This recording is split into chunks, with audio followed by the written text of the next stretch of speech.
namoonni barsiisaa jaallattan, namoonni abbaa keessan jaallattan viidiyoo kana gadhumaa daawwadhaa. Assalaamu alaykum warahmatullahi wabarakatuh. Akkam jirtu?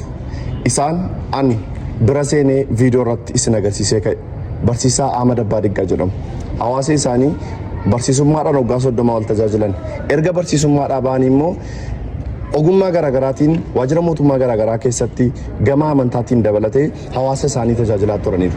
Haa ta'u malee yeroo ammaa kana garuu xannacha sammuu isaanii keessatti biqileen rakkoo hamaaf saaxilamanii jiru. Dubbachuu hin danda'anii nyaata illee seeraan akka isaaniin fudhaniin odeeffadhe maatiin isaan waliin rakkoo hamaa keessa galee jira. Sheekoliin hawaasni naannoo barattoonni isaaniin baratan yaaddoo hamaa keessa galaniiru. Yaalii isaaniitiif qarshii miiliyoona 5 ol barbaachisa. Bakki isaanitti yaalaman Turkii akka ta'een odeeffadhe. Sanaaf immoo barsiisaa mindaasaa beektu. Hojjetaa mootummaa mindaasaa beektu. Kanaaf fuuldura keessan dhaabbataa jirra. Haala isaanii gabaabsee obboleessi kiyya Seefuun waa tokko nuun jedhaa waliin dhaggeeffannee walitti deebina. Assalamu alaikum warahmatullahi wabarakatuh.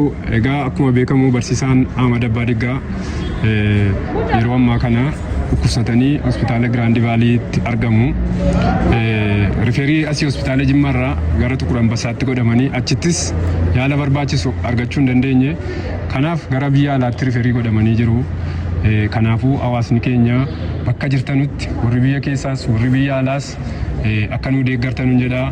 Egaa dargaggoonni abdiinis kan inni amma yeroo ammaa kan nu biratti argamuu fi waa'eedhuma deeggarsa isaaniitii fi abdii hin beektu namoota garaagaraatiif yeroo baay'ee waamicha godhee biyya alaattis yaalchisaa ture. Kanumaaf dhufee isin warreen viidiyoo kan argitan akka nu deeggartan jedha. Assalaamu alaikum warahmatullahi wabarakatuh. Wa alaikum assalam warahmatullah. Ustaaz tidabala. Bismillah, alhamdulillah, salatu wassalamu ala rasulillah sallallahu alaihi wasallam.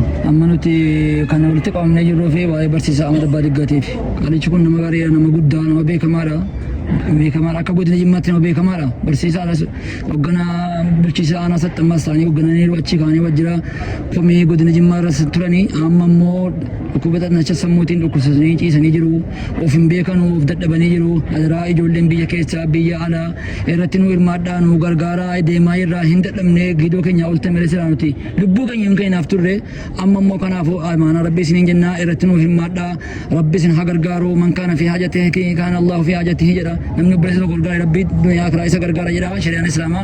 Kanaafuu amaana isiniin jennaa. Wassalaamu alaikum warahmatullahi wabarakatuh. Wa alaikum assalam. Obboleessi eenyu isin miti? Assalamu alaikum warahmatullahi wabarakatuh. Waan jecha bira waan ibsuun qabu wooma amma jarribsanii dubbatanii yaani akkuma jarri dubbatanii obboleessa kan koonaa baraaraa na qaqqabaa obboleeyyan kan koo kan biyya jirtanu kan biyya alaa jirtanu isuma kana manaasitti gammadha. Assalamu alaikum warahmatullahi wabarakatuh. Egaan maatiin hawaasni sheekoliin dhaamsa gadhaammatanii jiru. Deeggarsa yaalii isaaniitiif qarshii miiliyoona 5 ol barbaachisa. Humni kun qarshiin kun baay'ee ulfaataa ta'uu danda'a nama tokkotti. Namoonni viidiyoo kana ilaaltan waan dandeessan akka hirmaattan amaana isiniin jecha abbootiin qabeenyaa biyya keessaa aangawoonni mootummaa namoonni isaan isin bira hojjetaa turan bulchiinsa godina Jimmaa dabalatee bulchiinsi magaalaa Jimmaa abbaa keenya kana barsiisaa Ahmad Abbaa Diggaa akka nu deeggartan waamicha hawaasaa isinii dabarsuu barbaanna. Waamicha keenya kan dhageessanii abbaa keenya akka isin nu yaalchistan shakkii tokko illee isinirraa hin qabu. Namoonni biyya keessaaf biyya alaa jirtan abbaa keenya gargaaruu barbaadan lakkoofsa armaan gadii kanaan galchuu dandeessu.